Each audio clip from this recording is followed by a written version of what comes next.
Sungguh memalukan.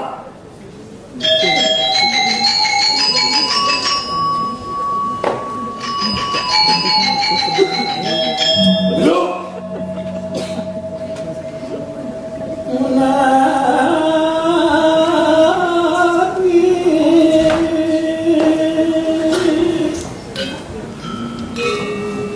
dengar.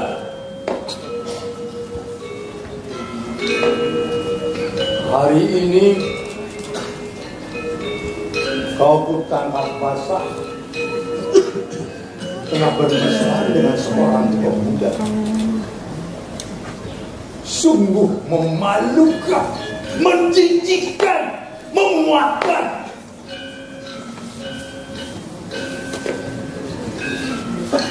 Ini benar-benar aib, nista, busuk.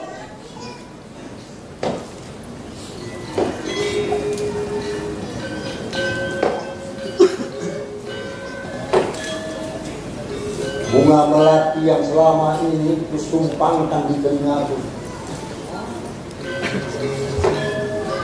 tiba-tiba jatuh ke tanah, seketika menjadi layu. Haruskah bunga melati yang sudah layu itu aku pungut kemudian aku sumpangkan kembali di telingaku?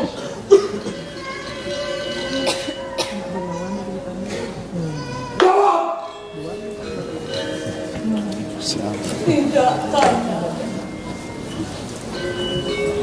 Bunga yang sudah layu tidak patut untuk disumpangkan lagi. Dia pantas dibuang di tempat sampah. Tidak hanya sebatas itu,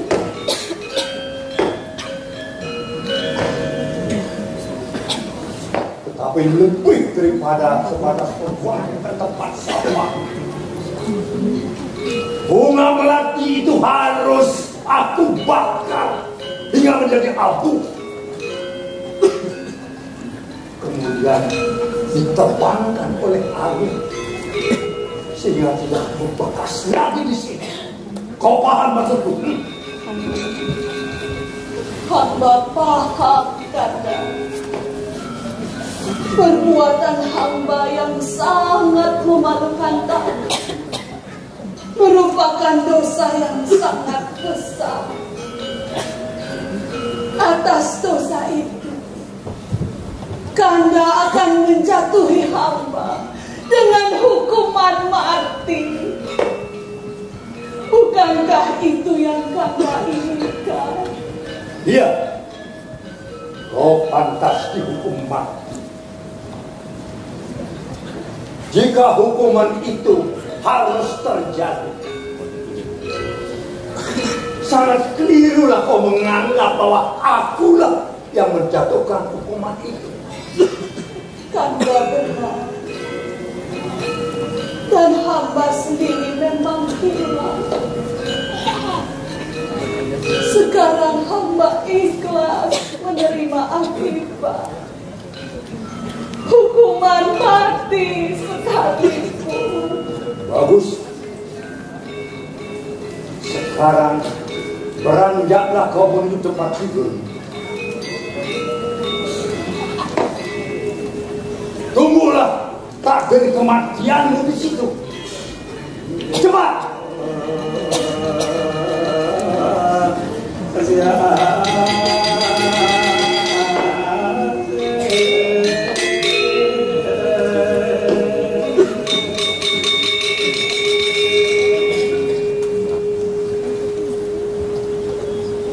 Gopal! Gopal!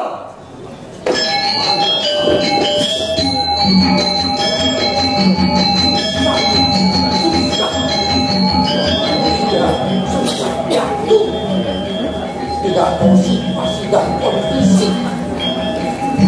Bolo-bolo ngomblong, gede awak rambure. Gopal! Cepat datang kemari.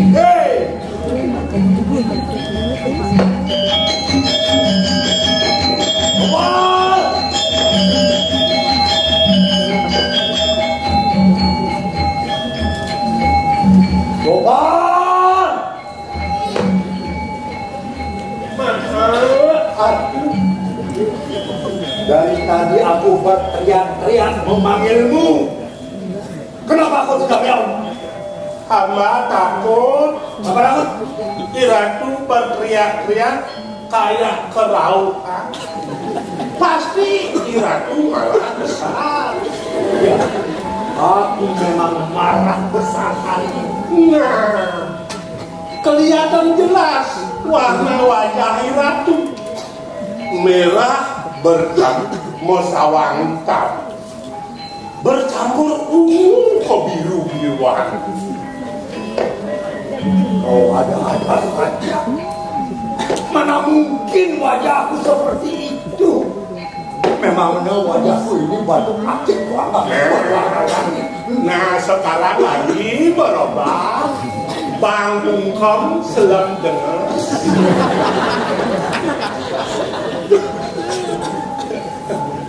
Maaf, kepada siapa Ratu marah? Kepada istriku.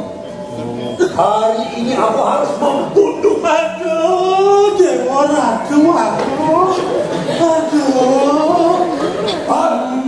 Kenapa kau elak-elok kayak lebih panjang? Jantung hamba hampir copot, hamba hampir pingsan. Kenapa pingsan? Ratu nak membunuh istri Ratu. Maaf, kenapa hal itu Ratu lakukan? Apa kesalahannya? Kau tidak boleh. Ini sangat pribadi, sangat rahasia. Ini urusan rumah tanggaku. Jangan kau coba-coba ikut campur urusan orang lain. Kalau demikian, kenapa Ratu memanggil hamba?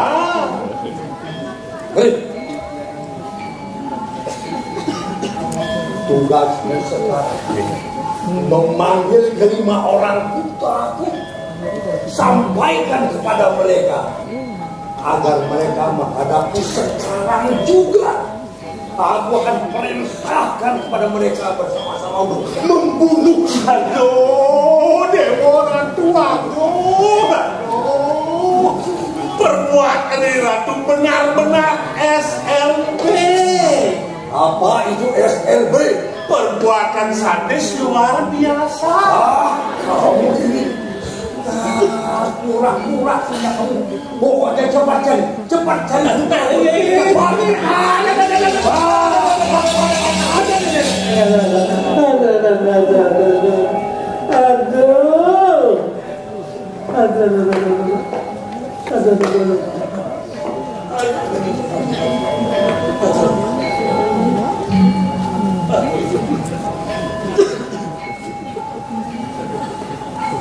Tiga yang kurang. Kalau sudah marah merasuki rata, pikiran menjadi kacau, pikiran menjadi stres, cenas bener-bener tanes agak si melinggang lengali.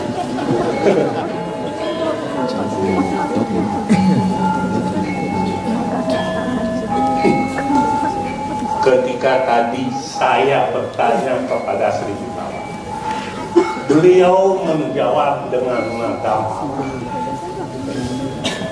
Kamu jangan turut campur.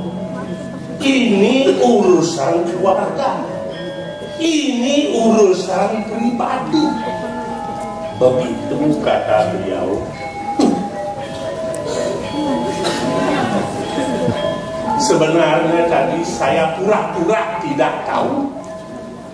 Saya sangat tahu istri beliau berselingkuh. Alikan bumi sudah mempunyai suami, sudah mempunyai anak, jadi orang suci, tahu-tahu selingkuh. Dosanya besar, pantas dihukum berat. kalau istri saya selingkuh, saya juga hukum besar. Hukumannya setengah mati.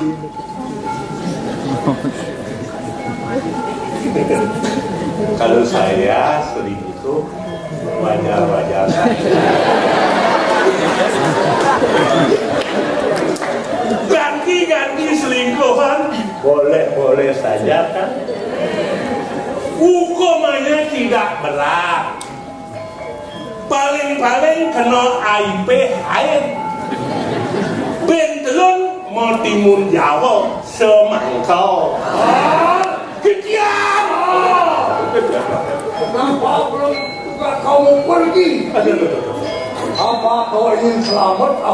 Apa kau ingin mati nganda? Aduh, sampun mati ke semua berat. Apa gue mati ni si Bonjo? Nyanyi di dia apa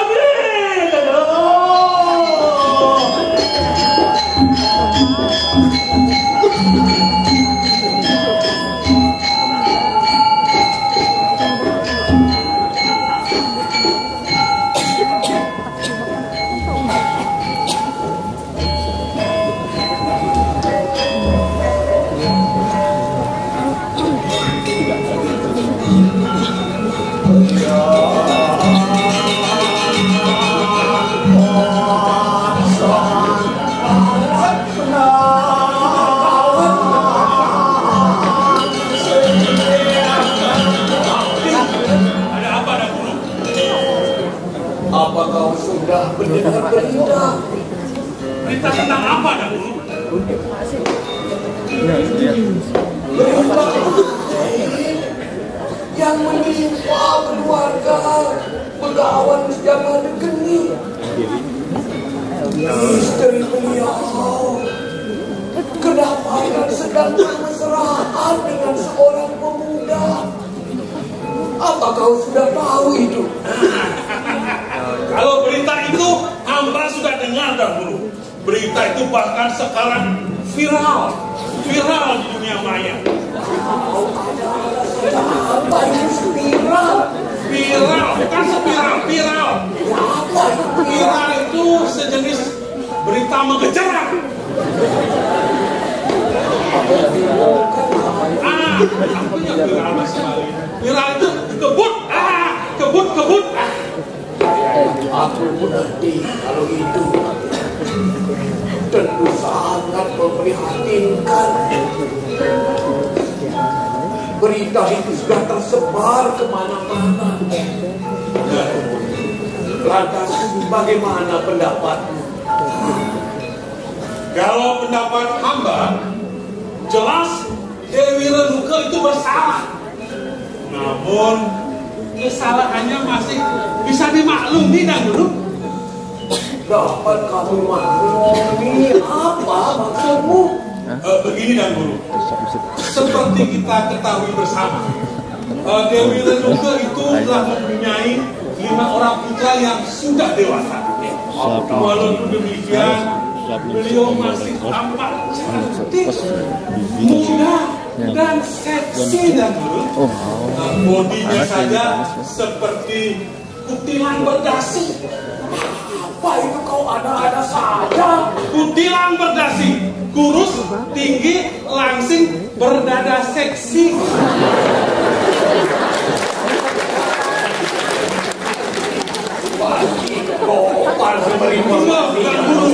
Beliau itu sangat pintar merawat diri. Pagi-pagi mandi sauna, siang-siang mandi susu, malam-malam mandi kembang rampai dan dulu. Setiap hari beliau minum jamu dan dulu. Jamu pagi-pagi minum jamu sari air. Siang-siang minum jamu sari rata. Nah, malam-malam minum jamu galian pipa.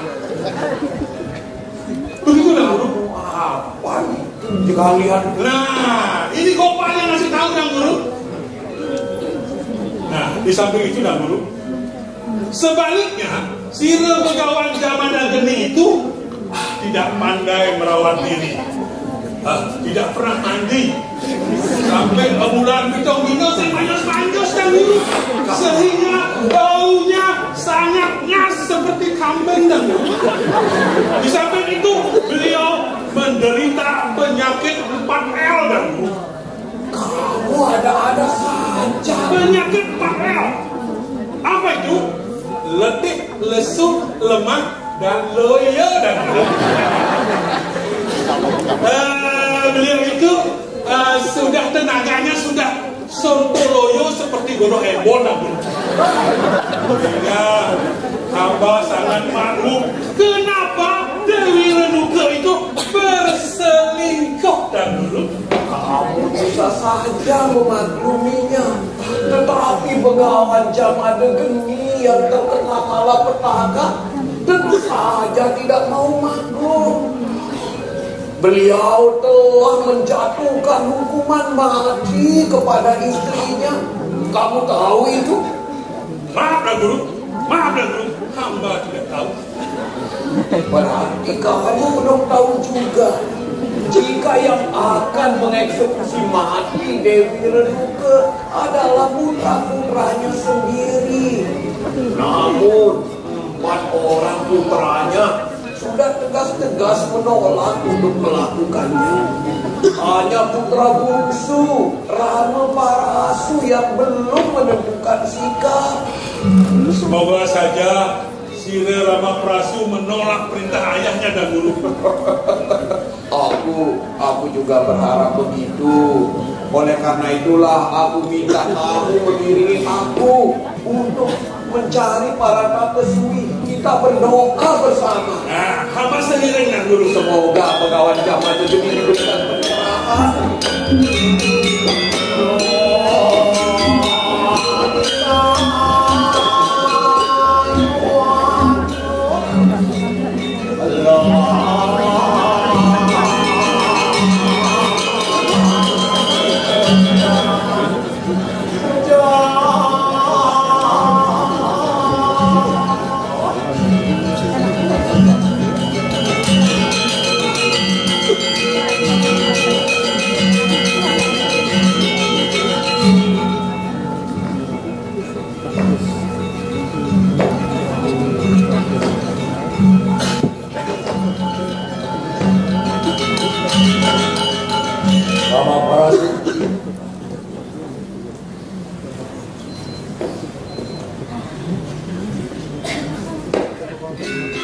Bagaimana? Apakah kau sudah menentukan pilihan?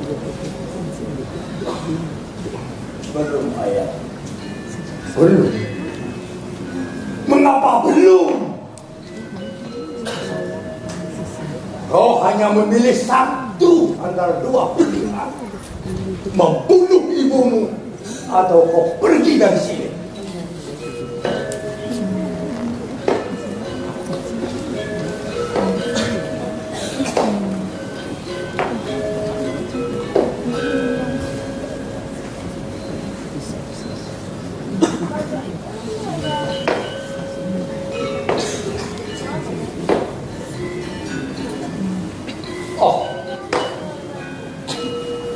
Ternyata kau masih ragu untuk menentukan pilihan. Baiklah, sekarang aku bicara untuk terakhir. Sebagaimana kau juga tahu bahwa musuh yang paling besar bagi umat manusia, lebih-lebih bagi para manusia,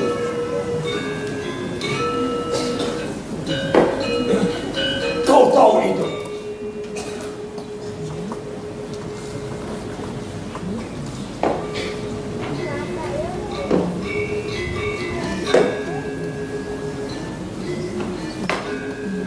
Benar-benar aku susah memikirkan, aku susah.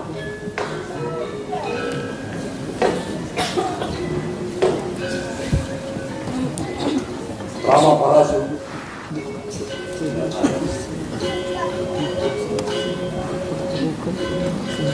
tentukanlah pilihanmu sekarang.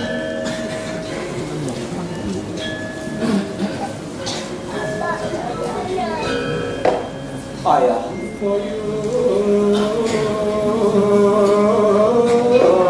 sepertinya ada sesuatu yang ingin ayah katakan. Tetapi karena kemarahan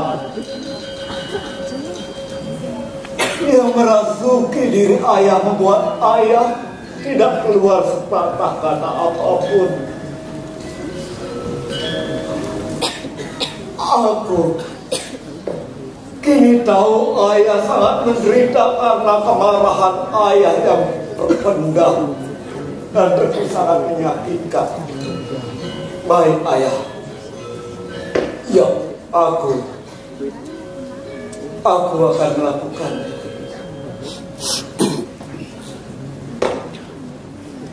Putraku Rama Parasu,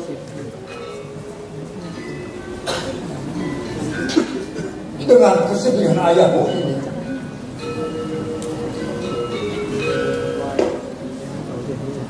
maukah kau melenyapkan kesedihan ayahmu ini? Tentu ayah, tentu. Aku bersedia ayah. Tapi tahukah kau bagaimana caranya untuk melenyapkan kemarahan? Maaf ayah, cara inilah yang tidak aku ketahui. Tolonglah berikan aku petunjuk ayah.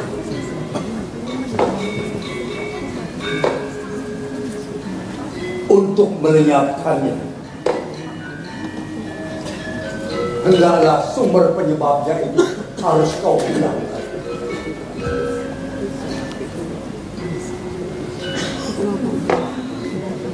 Sumber penyebabnya itu adalah ibumu sendiri. Sejak ia kutangkap basah, dalam perselingkuhannya, sejak itu pula lah aku terserang penyakit marah. Nah, untuk menyembuhkan penyakit ini, sumber penyebabnya itulah yang harus kau lenyapkan. Ibumu harus kau bunuh.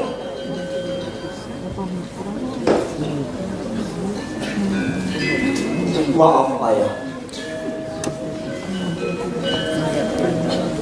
jika aku harus mengatakan,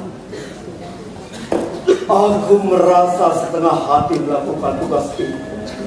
Rama Parasu, apa sebabnya kau merasa setengah hati untuk membunuh ibumu? Ayah, aku merasa sangat tidak adil menempatkan bakti dan hormatku kepada kedua orang tua. Saat ini, bukankah aku selalu hormat dan menuruti semua keinginan ayah? Tetapi bakti apa yang bisa aku tunjukkan buat ibu kecuali durhaka membunuhnya? Kau keliru berpikir seperti itu.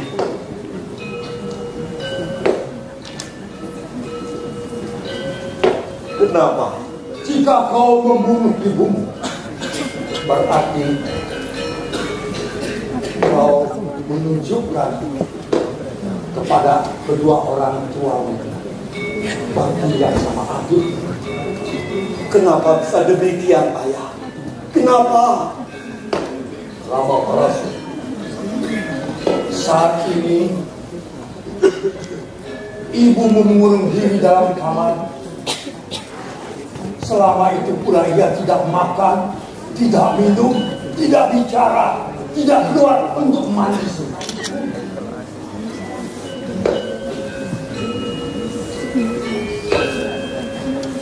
Tentu ia merasa sangat menyesal, terpukul, sedih, dan menderita batin. Saya di kampung Melenyapkan penderitaan orang tua adalah kewajiban seorang putra.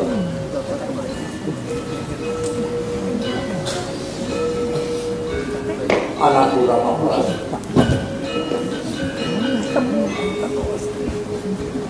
maukah kau melenyapkan penderitaan ibumu?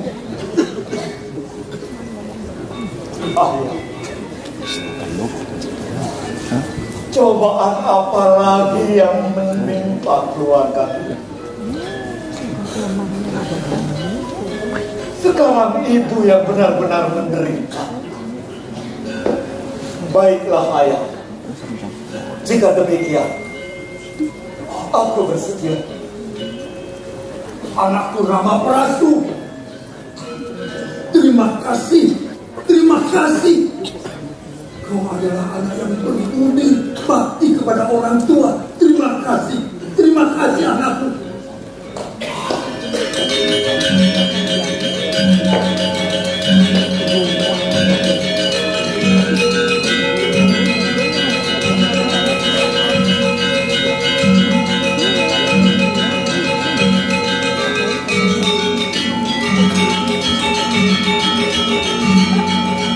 Rama Prabu, terimalah terus. Bunuhlah ibumu. Lakukanlah seperti itu.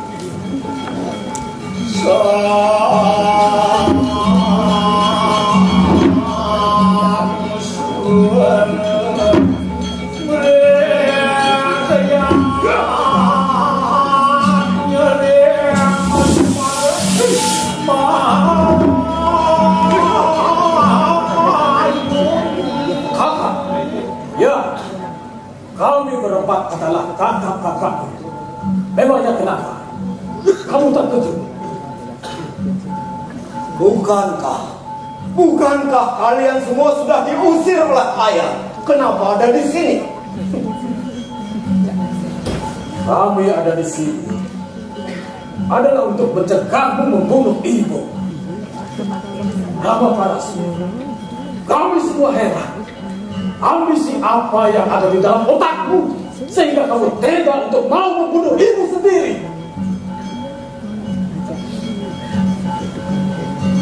Aku tidak punya ambisi apa-apa selain tahu bahwa ibu memang bersalah. Ibu memang bersalah, tapi pantaskah kesalahan ibu harus dibayar dengan hukuman mati?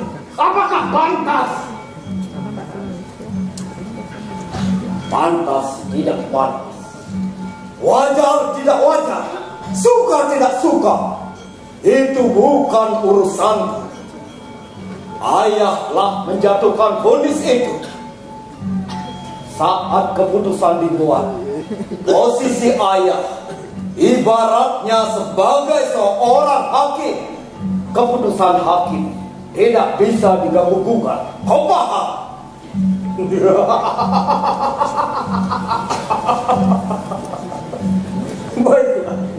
Baiklah Rama Prabu. Kalau memang seperti itu menurutmu, lakukanlah. Tapi ingat, ini tidak akanlah mudah, karena kami berempat pasti akan menghalangimu. Langkahi dulu mayat kami sebelum kau menyentuh ibu. Rama Prabu, ya, ayo kita bertarung.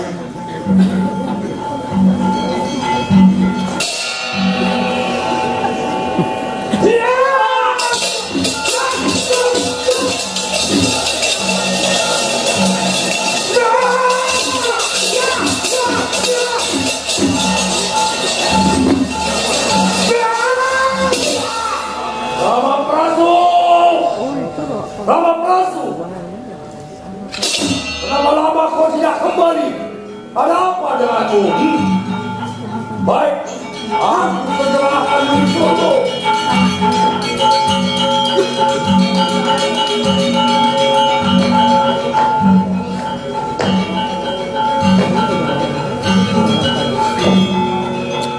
Rama Prabu, ayah, kenapa kau masih saja berdiri di tempatmu semula?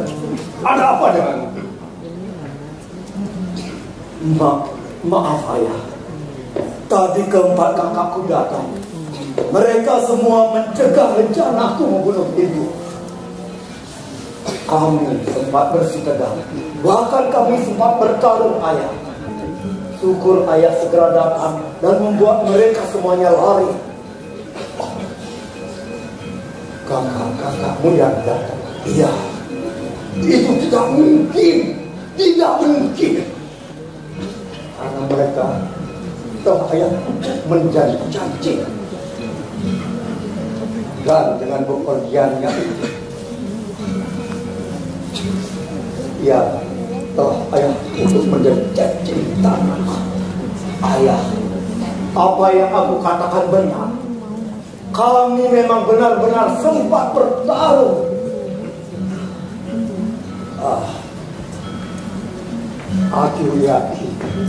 Aku yakin bahwa yang kau lihat itu adalah maya, manusia bayangan, sebagai wujud daripada keraguan-raguanmu melaksanakan tugas. Hapuskanlah kebimbanganmu itu, maka pikiranmu tak akan ada yang pasti. Lakukan. Baik, lanjutkan pekerjaan. Baik ayah.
Ayah,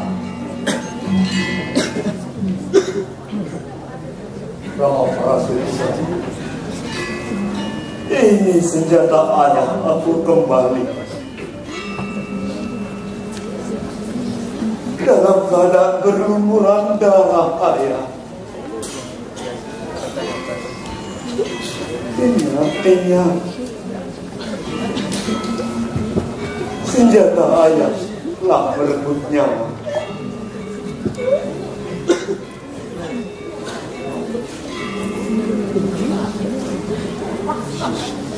Kini telah biasa.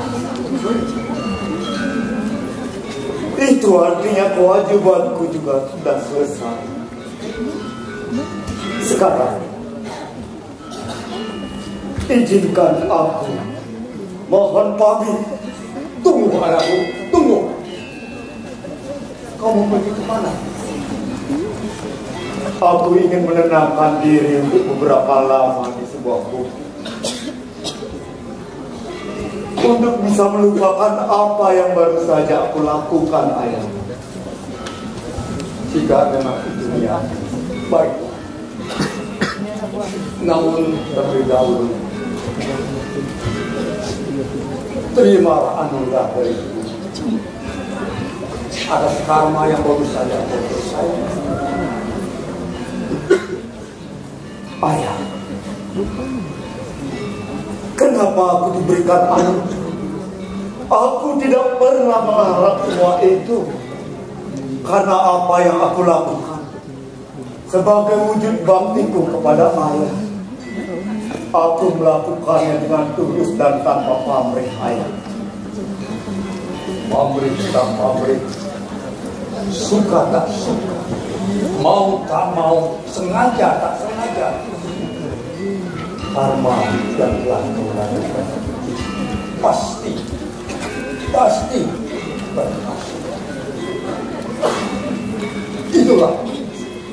Itulah yang disebut dengan hukum karma.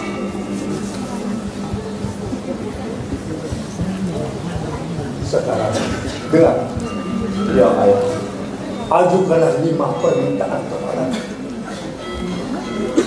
Astung Karetan kamu. Baik ayah, jika demikian, aku akan mengajukan 5 permintaan kepada ayah. Pertama, hidupkan kembali ibuku, ayah.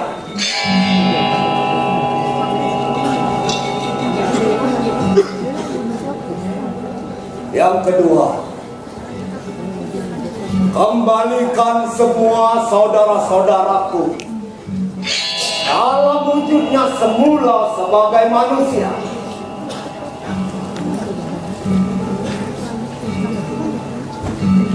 Ketiga,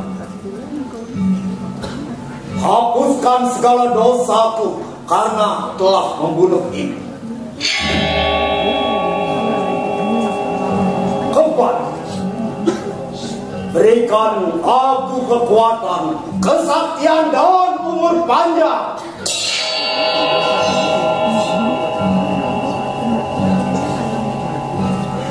Yang kelima, ayah, permintaanku yang kelima, kelak aku hanya akan ditaklukkan oleh Wisnu.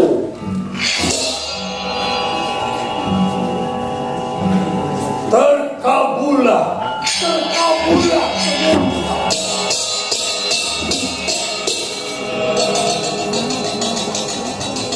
Terima kasih, ayah. Terima kasih atas anugerah yang ayah berikan.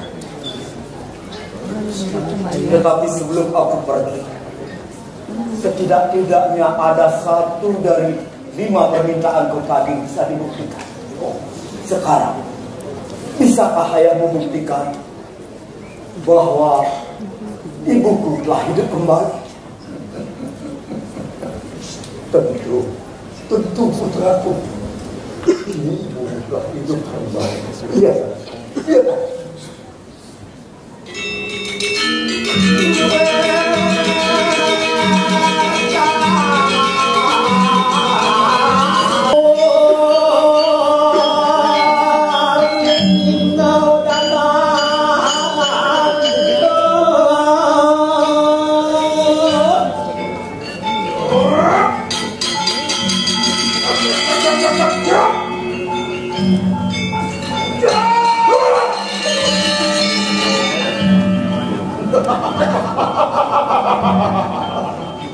Ternyata ada yang bening-bening di sini tuh.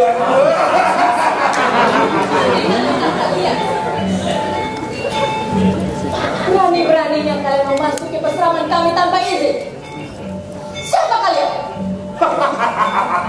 Dongkang, kasih tahu dia sama kita. Dongkang, emang bos siapa? Dongkang. Aku adalah Lugdaki. Masih memisah dengan Lugdako. Ini tuanku Karnawirya. kami pemburu yang sesat di sini. Rupa-rupanya ada wanita semok benggok. Ternyata dasar kalian punya yang tidak baik. Benar. Betul. Bahkan salah satu, salah dua, atau salah semuanya akan kami tangkap, akan kami jadikan istri di negeri itu. Cok itu bos, cok.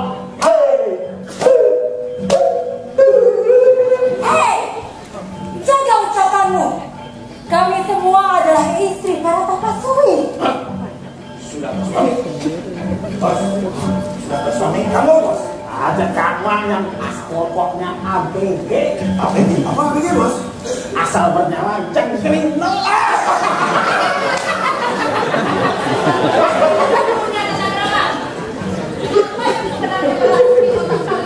Sehingga kalian berani mengganggu kami. Bos, apa sebenarnya yang merasa diindah, Bos? Apa yang pertama? Hanta. Yang merasa diindah.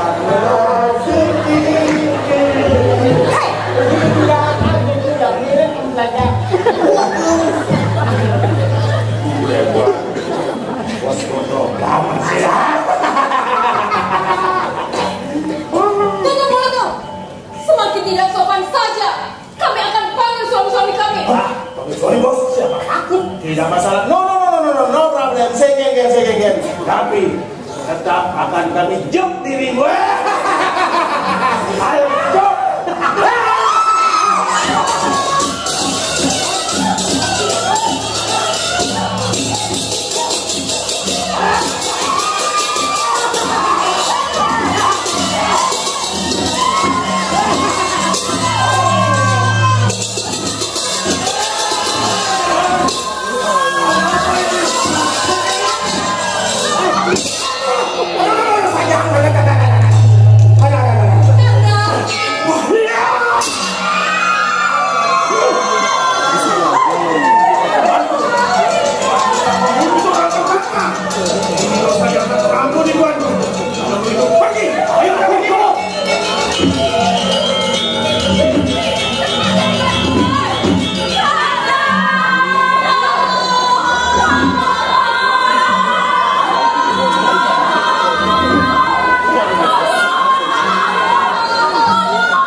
Ayah,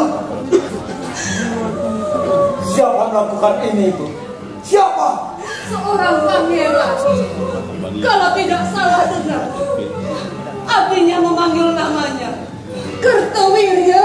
Kertawirya? Iya. Pangeran berdebah. Kesatria tidak punya peri kemanusiaan. Akan kutangkap dia, kubunuh dia. Anakku, tunggu. Tangani dan selamatkanlah dulu ayahmu. Setelah ini, carilah lelaki itu, tangkap dan bunuh dia.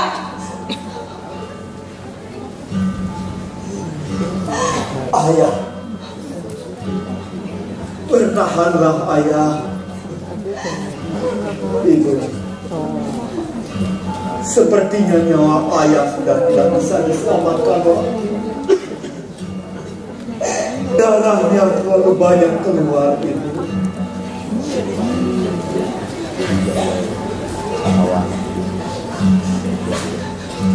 Kecuali yang kuasa berkehendak lain. Karena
Wahai Yang Maha Dewa, para dewata-dewati semua, demi keadilan, demi melampiaskan dendam atas kematian ayahku, aku Rama Parasut, Rama yang bersenjatakan Parasuma Sakti, bersumpah aku akan membunuh, membinasakan semua ksatria yang ada di kolong langit ini.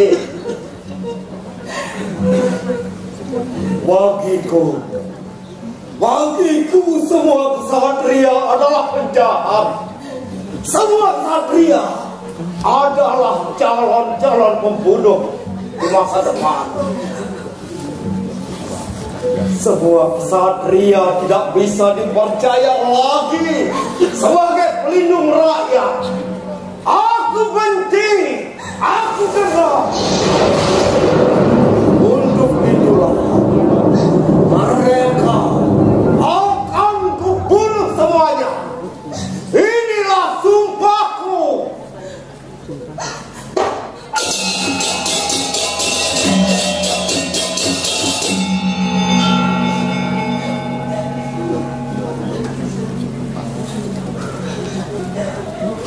Ayah,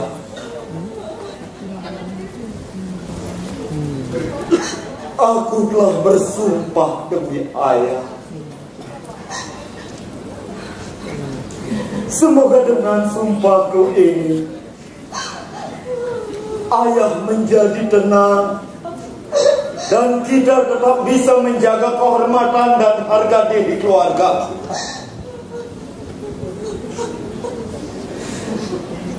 Ayah, semoga dengan sumpahku ini pula ayah bisa tenang dalam perjalanan menuju sunyata nirvana. Dan semoga arwah ayah dapat diterima di sisinya. Selamat jalan ayah. Berangkatlah.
Kita semua di alas Wanasari ini prihatin dengan nasib yang menimpa keluarga Swira Begawan Jamadu ini. Baru beberapa hari setelah kejadian itu, Rama Parasut pergi meninggalkan ibunya untuk melakukan petualangan maut, membunuh para kesatria dari satu kerajaan ke kerajaan lainnya. Hingga puluhan tahun hal itu dilakukan. Sampai saat ini satu kali pun ia belum pernah pulang. Bahkan dia tidak tahu kalau ibunya sudah meninggal. Sangat memprihatinkan. Benar dan Guru, memang sangat memprihatinkan sekali. Seperti yang Guru katakan tadi, 4 orang putra beliau yang dulu pernah diusir juga tidak berani pulang dan Guru. Walaupun ayah mereka sudah meninggal, kalau saja mereka berani pulang saat ibu mereka masih hidup, pasti ibu mereka tidak jadi meninggal dan mungkin mereka malu karena pernah menolak perintah ayahnya. Atau mungkin mereka tidak mau pulang karena tidak ada warisan berupa harta benda dan hanya rumah tanah yang sekarang menjadi rumah kawa-kawa dan rumah pikul dan aku punya firasat bahwa mereka semuanya telah tiada, telah meninggal. Jangan-jangan Sira Ramaprasu juga sudah meninggal. Tidak, Ramaprasu pasti masih hidup. Bahkan belakangan aku mendengar berita bahwa Ramaprasu telah berhasil membunuh 40 orang kesatria. Berarti begitu banyak raja-raja di bawah kolong langit ini yang dapat dibunuhnya. Artinya beliau pantas menyandang gelar juara dunia dalam cabang bunuh-membunuh. Aku sangat bangga kepada beliau. Kau keliru dan Guru. Ramaprasu bukannya mengharumkan, tetapi justru mencoreng nama baik kaum Brahmana dan Pasraman. Wah, hari ini Kenapa begitu dan Guru? karena dia telah melakukan kesalahan besar. Andai dia membunuh Kartawirya, si pembunuh ayahnya, kita bisa memakluminya. Tetapi kenapa harus 40 orang? Kesatria yang 39 apa salahnya? Apa hubungannya dengan kematian ayahnya? Inilah sebuah ironi. Ramaprasu benci kepada kaum kesatria karena dianggap sebagai pembunuh dan calon-calon pembunuh. Tetapi sekarang justru dialah yang menjadi pembunuh yang paling sadis. Maaf dan Guru, hamba betul-betul bodoh. Hamba sudah terlanjur melanggar kepada beliau. Sekali lagi, hamba mohon maaf dan Guru. Tetapi terlepas dari semua itu, aku merasa sedikit lebih lega. Sedikit lega? Kenapa begitu dan Guru? Karena belakangan aku mendengar bahwa Ramaprasu telah menyadari kekeliruannya. Ia telah bulat sarira untuk melakukan pertapaan, memperoleh pencerahan dari Yang Maha Dewa. Astungkara, semoga itu terjadi dan Guru. Dalam kaitan itulah aku minta kamu mengiringi aku. Kita mengumpulkan para pertapa. Kita berdoa bersama-sama. Semoga Yang Maha Dewa memberikan pencerahan kepada Ramaprasu. Hamba seiring dan Guru. Mari kita lanjutkan perjalanan.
ini bertanda buruk.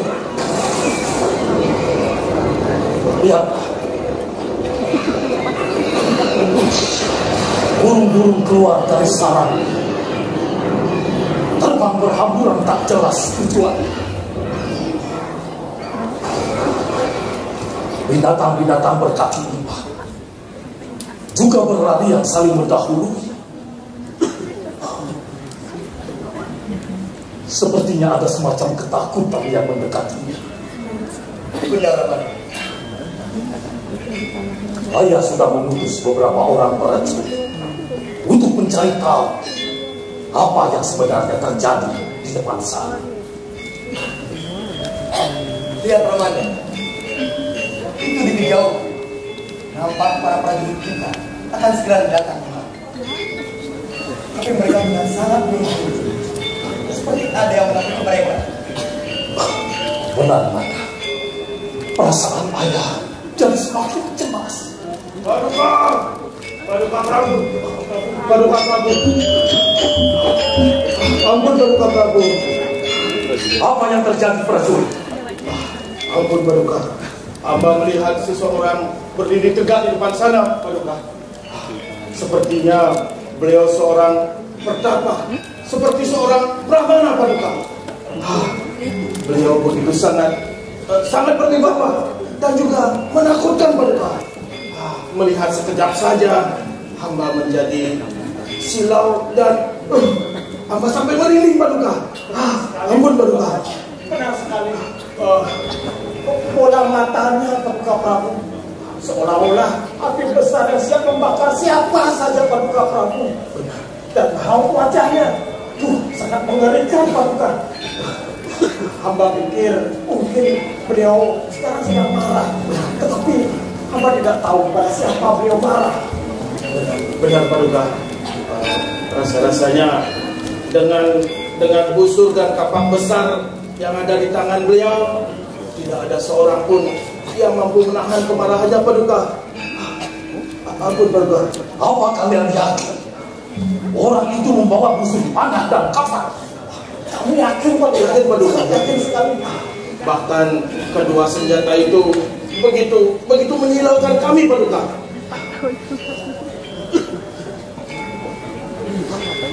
Prajurit, kalau begitu, sekarang kalian cepatlah kembali kepada rombongan. Sampaikan pesanku kepada Mahapati agar memerintahkan seluruh rombongan tetap berada di tempat, dan menantuku Dewi Sita tetap ditempatkan dalam kereta kencana. Pengawalannya diperketat dan semuanya dalam keadaan siaga. Kalian paham? Kamu paham, ya, paham, Paduka. Kalau begitu, hamba mohon diri, Paduka. Pergilah.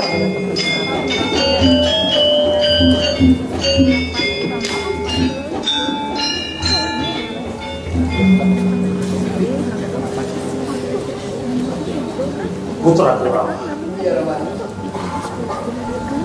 Orang yang berdiri di depan kita itu pastilah Rama Prasu. Di dunia ini tidak ada orang lain yang kemana-mana selalu membawa busur panah dan kapak kecuali Rama Prasu.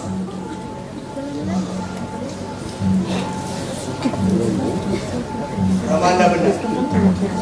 Dia Rama Prasu. Namun, yang menjadi teka-teki bagi kita, Ramanda, mengapa beliau sangat terlihat marah?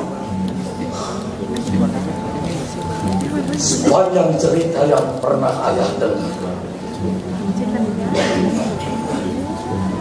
dulu Rama Prasu pernah marah besar dan benci kepada seluruh kesatria. Untuk melampiaskan kebenciannya itu, dia mengembara ke seluruh dunia, bahkan sudah membunuh tidak kurang dari 40 orang kesatria. Namun setelah dia selesai menghaturkan saji tarkana berupa darah para kesatria kepada roh orang tuanya, konon sejak saat itu dia menghentikan kemarahan. Namun sekarang tiba-tiba saja dia kumuh-kumuh. Apa yang terjadi dengan Hei Dasaraka,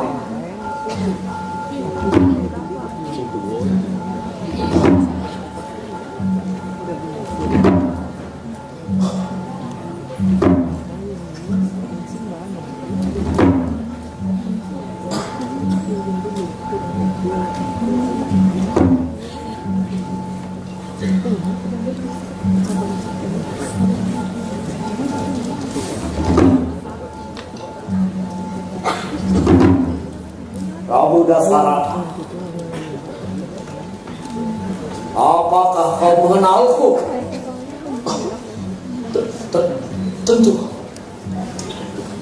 Tentu saja Tuan. Siapa yang di kolong langit ini tidak kenal dengan laki-laki perkasa yang sehari-hari membawa kapal?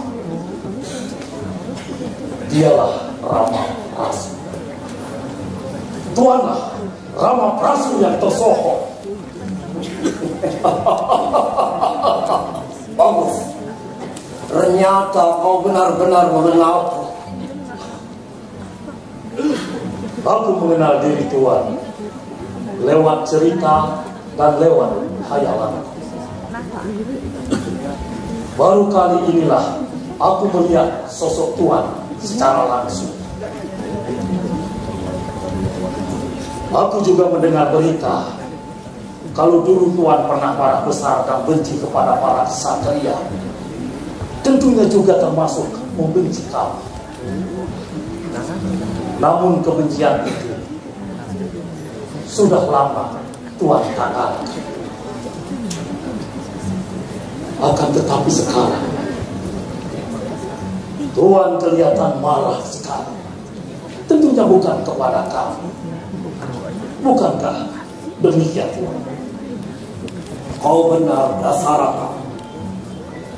Aku memang sudah sejak lama menanggalkan kebencian dan dendamku kepada semua ksatria, bahkan kepada semua orang.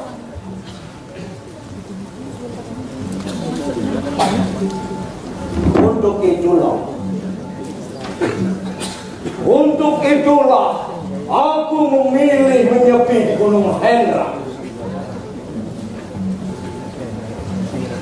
Namun belakangan perasaanku mulai terusik oleh adanya berita-berita dari semua orang dan bahkan para dewa menyebut tentang kehebatan putramu Rama.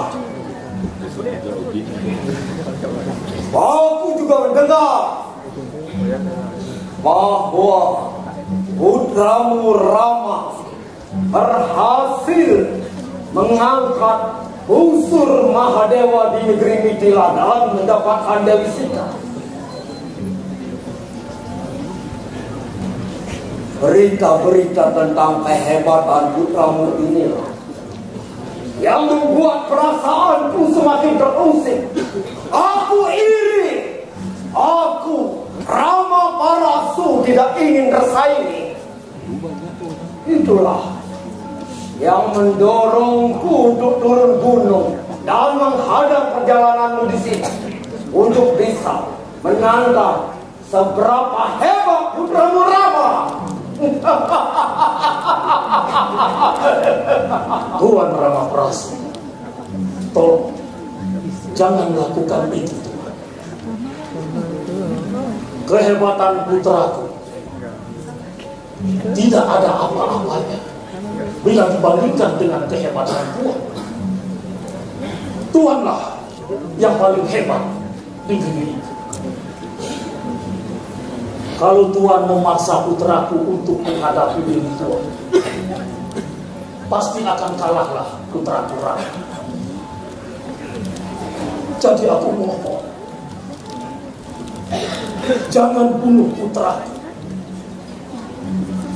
Kalau dia mati, maka akan lenyaplah generasi penerus dan akan menjadi canalah menantuku Dewi Sita. Untuk itu, sekali lagi aku mohon, jangan lakukan itu. Kasihanilah Krona.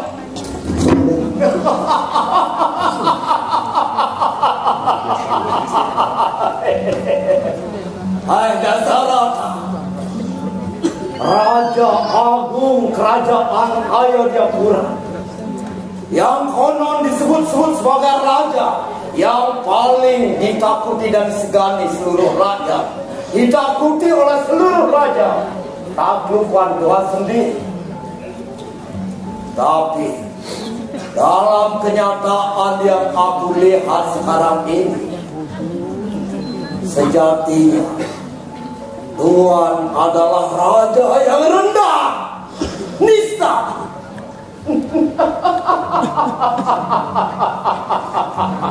Merengek-rengek, begitu mengiba untuk dikasihani. Sifat-sifat sebagai seorang satria sama sekali tidak ada pada dirimu. Kau tidak pantas menjadi satria, apalagi menjadi raja, nista. Dan sekarang menyingkirlah dari sisi putramu, karena aku hanya akan bicara dengan putramu Rama. Tapi Tuhan Rama Prabu. Sudahlah Ramadan. Berhentilah Ramadan merengek. Tapi Karena kesatria pantang untuk memeras. Lebih baik Ramadan kembali ke perkemahan, beristirahat. Biarlah aku yang melayani percaya. kalau demikian, baiklah. Berhati-hati. Baiklah.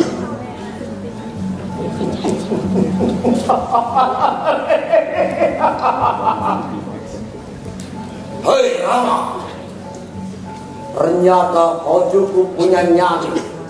Sekarang dengarlah, maukah kau melayani semua ujian dan tantanganku? Jawablah. Tuan Rama Parasu, sebelum sampai pada pokok permasalahan, terlebih dulu aku ingin mengatakan sesuatu. Ketahuilah, si Wiswamitra, beliau adalah guru yang sangat aku hormati. Nenek Satyawati, beliau adik perempuan dari guru yang sangat aku hormati. Lalu ayahmu Jamadageni, tentu saja aku juga menghormati. Semua orang ini, termasuk diri, sangat aku hormati. Namun, karena kata-katamu yang terkesan sombong dan meremehkan kamu, buat rasa hormatku kepadamu menjadi sirna. Sekarang, aku terima tantangan. Katakanlah, seperti apa tantangan itu?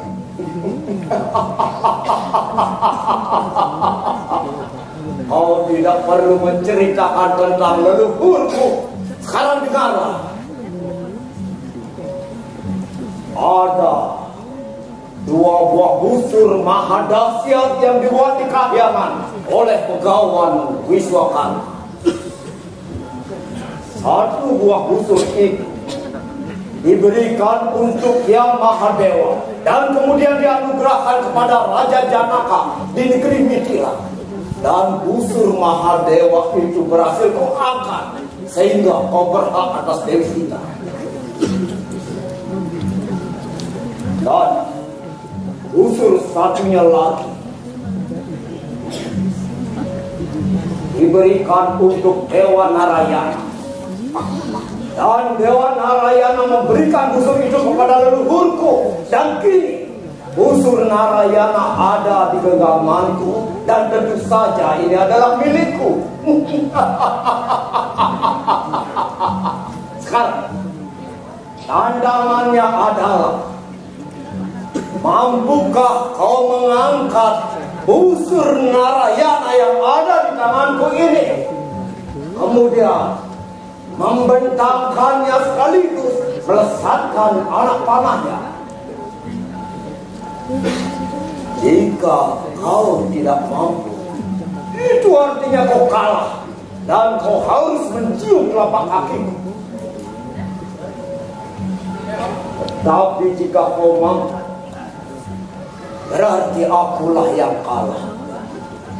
Tetapi tidak akan berhenti sampai di situ, karena kau akan tetap kutantang untuk perang tanding. Bagaimana anak muda?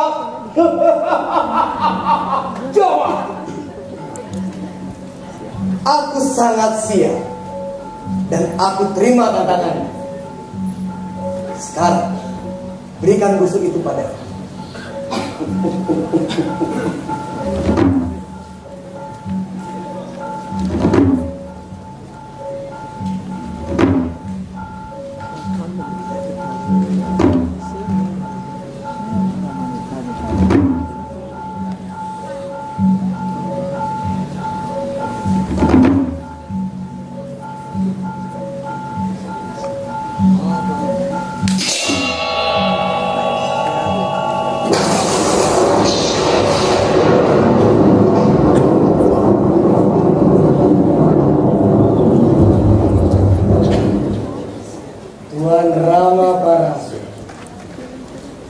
Sebagaimana orang tahu bahwa senjata Narayana ini sangatlah sakti dan dahsyat.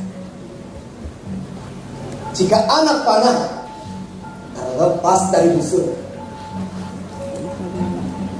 maka dia tidak akan kembali tanpa menelan korban. Kalau anak panahnya aku tembakkan ke tanah, maka seluruh wilayah kekuasaanmu akan menjadi milikku. Dan Tuhan tidak akan lagi memiliki tanah sejengkal pun. Kalau anak panahnya aku tembakkan ke langit, maka semua hasil tapa berata dan ilmu pengetahuanmu akan menjadi milikku. Dan Tuhan akan menjadi manusia bodoh dan paling hina di dunia ini. Dan jika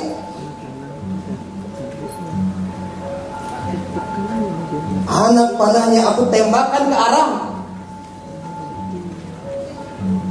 maka tamatlah riwayat Heramaparasu yang agung. Sekarang katakan, sebaiknya kemana anak panah ini aku arahkan? Jawab. Hai Rama, tunjukkan kehebatan. Segera lesatkan anak panah itu. Ayo. Jangan. Jangan arahkan anak panah itu kepada putraku.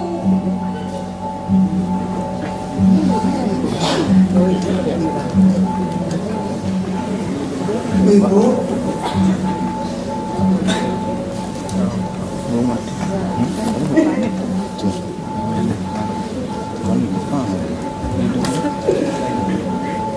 aku benar-benar seperti mimpi dalam negeri dongeng.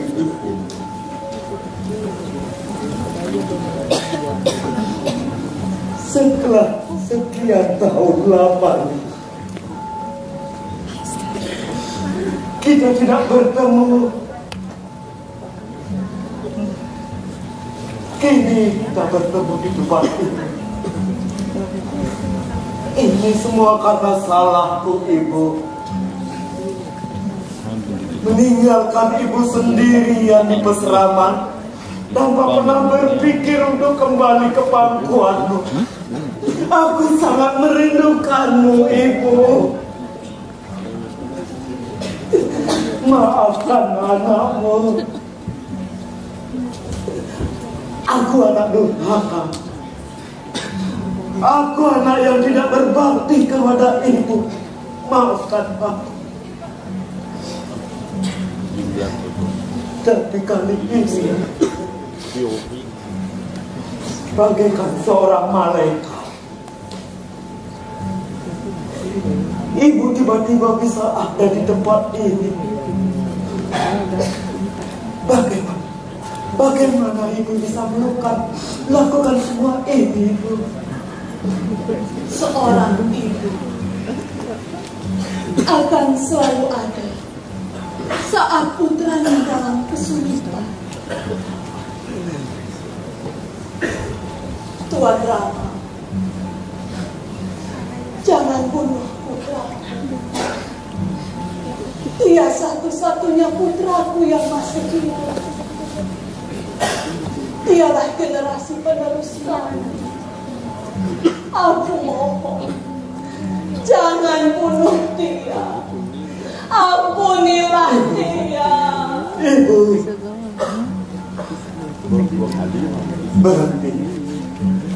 berhenti ibu merengek-rengek seperti itu. Karena apa yang ibu lakukan sangat meremehkan kekesatriaanku, ibu. Meruntuhkan harga diri keluarga. Kali ini ibu tidak berada di tempat yang tepat. Biarlah putramu menyelesaikan semua ini. Menyingkirlah ibu. Jangan menjadi tameng untuk diriku. Hai Rama, tunjukkan kehebatanmu. Tembaklah aku tanpa harus melukai. Ayo!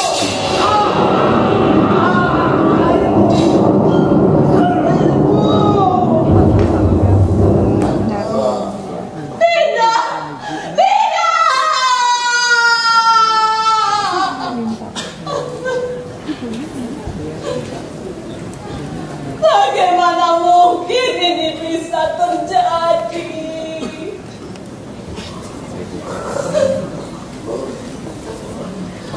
Aku yang sebagai tamengnya masih tegak berdiri, sementara putraku yang berdiri di belakangku justru roboh. Rama, bagaimana mungkin ini terjadi? Ibu, kau tidak akan terluka dan tembus oleh anak panah ini. Dan kau juga tidak akan terluka oleh segala macam jenis senjata. Mengapa? Karena saat ini kau bukanlah badai. Karena sejatinya kau sudah lama mati. Dan saat ini kau adalah kau. Semua tidak akan bisa melindungi apapun dan siapapun dari kematian. Lain daripada itu, kemanapun putramu berlari, ke pembunuh himawan pun sekalipun dia bersembunyi, anak panah Narayana ini akan terus mengejarnya dan mencabut jiwa. Karena takdirnya sudah ditentukan. Dia akan mati di ujung anak panah Dewa Wisnu. Apa yang terjadi saat ini itu atas kehendak putramu sendiri. Sekarang permohonannya sudah dikabulkan. Dia sudah mendapatkan kebahagiaan dalam kematian. Jadi mengapa harus ditangisi?